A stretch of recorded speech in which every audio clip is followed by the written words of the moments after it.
Mesdames et messieurs, mes professeurs, mes préférables professeurs, mes aimables et respectables étudiants, étudiantes, autres, salut.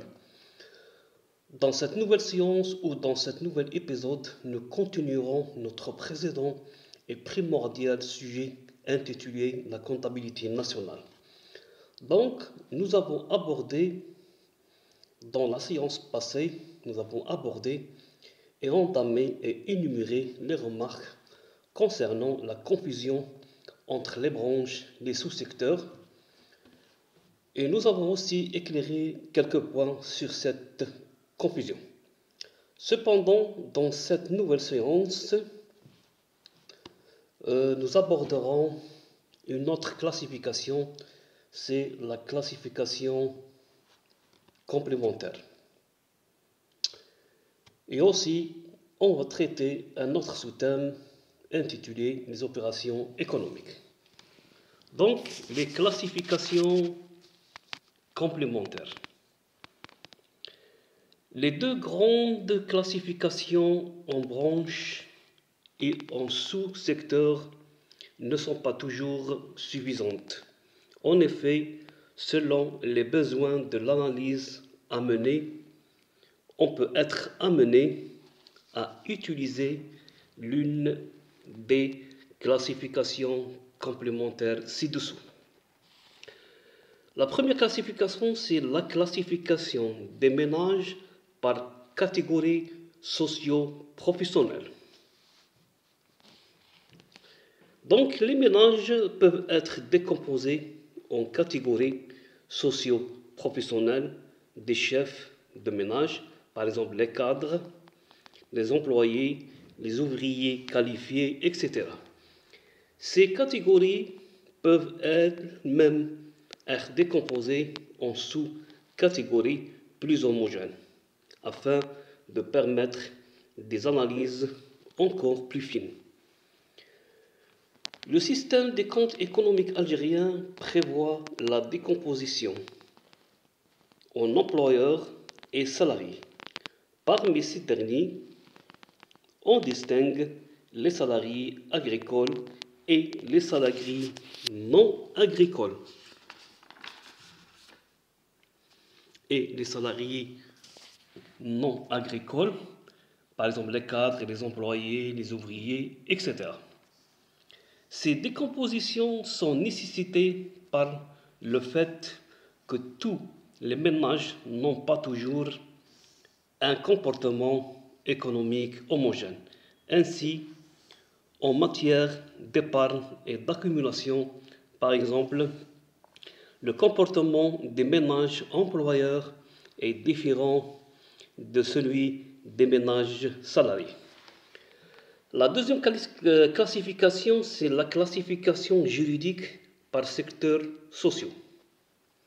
On peut distinguer le secteur public et le secteur privé, ou encore le secteur de l'État, le secteur coopératif, par exemple les autogestions, les coopératives, les organisations sociales, et le secteur privé. La troisième classification, c'est la classification fonctionnelle des administrations. Le système des comptes économiques algériens retient la nomenclature en 20 postes du système comptable national qui peuvent être regroupés en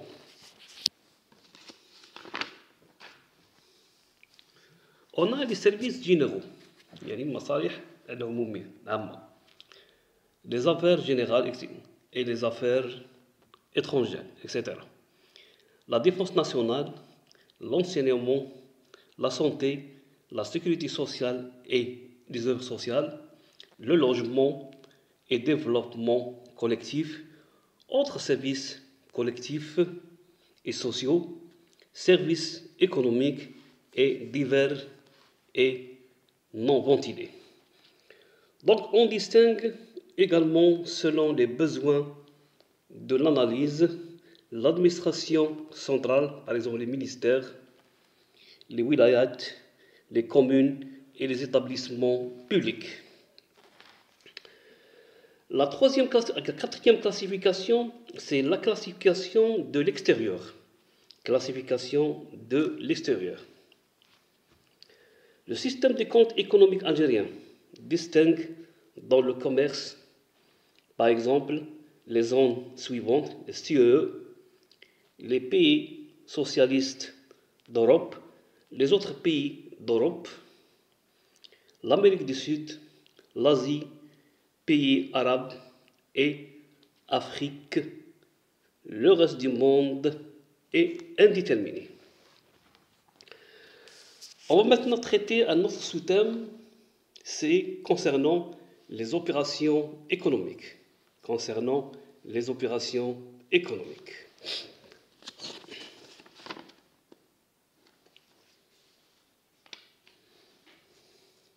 Donc, de même que nous avons regroupé les unités économiques, c'est-à-dire les institutionnelles ou de production, ont un petit nombre d'agents dans des nomenclatures de secteurs d'activité ou branches, il nous faudra maintenant regrouper, c'est-à-dire toujours dans le souci d'une présentation simplifiée et complète de l'économie du pays, les opérations qui s'effectuent ces agents. Par exemple, la production, la consommation, le paiement de salariés, l'octroi d'un crédit, etc. En quelques groupes distincts et homogènes, suivant la nature de l'activité économique concernée, et de manière à faciliter les analyses de comportement et les analyses structurelles. Ce regroupement s'effectue dans des nomenclatures d'opérations. On aboutit ainsi à 3 grands groupes homogènes d'opérations, chacun décomposé en quelques catégories permettant des analyses plus fines et définissant le contenu de chaque type principal d'opération. Ce sont les opérations sur les biens et les services, les opérations de répartition et les opérations financières.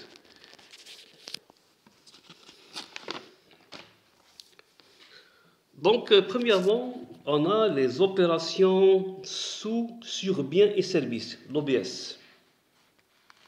Ce sont les transactions qui portent sur les biens et services productifs mis à la disposition du pays durant la période comptable choisie, l'année civile en général. Elle indique l'origine et la nature des ressources en biens et services du pays, ainsi que leur emploi par le pays. On distingue alors la production, la consommation, les exportations et les importations. Deuxièmement, les opérations de répartition, le OR. Les opérations de répartition. Ce sont les transactions ayant pour objectif la distribution et la redistribution des revenus entre les unités institutionnelles. Comme exemple de ce genre d'opération, citant les salaires versés aux ménages, les impôts collectés par les administrations. Troisièmement et dernièrement, c'est les opérations financières, OE. Les opérations financières, OE, ce sont les transactions qui indiquent les variations des créances et des dettes des unités institutionnelles du pays pendant une période donnée. Comme exemple, citons les dépôts en compte bancaire, les crédits, les emprunts, etc. En dernier, on vous remercie de votre soutien, de votre suivi et de votre patience, et nous souhaitons que ces notions sont bien maîtrisées, assimilées et comprises. Je vous remercie aussi de votre soutien. Et dans la séance prochaine, Inch'Allah, on va traitera un grand thème, un grand sous-thème intitulé les modalités de l'enregistrement comptable dans le système des comptes économiques algérien. Merci beaucoup. C'était avec vous le professeur Monsieur Kifif Mohamed.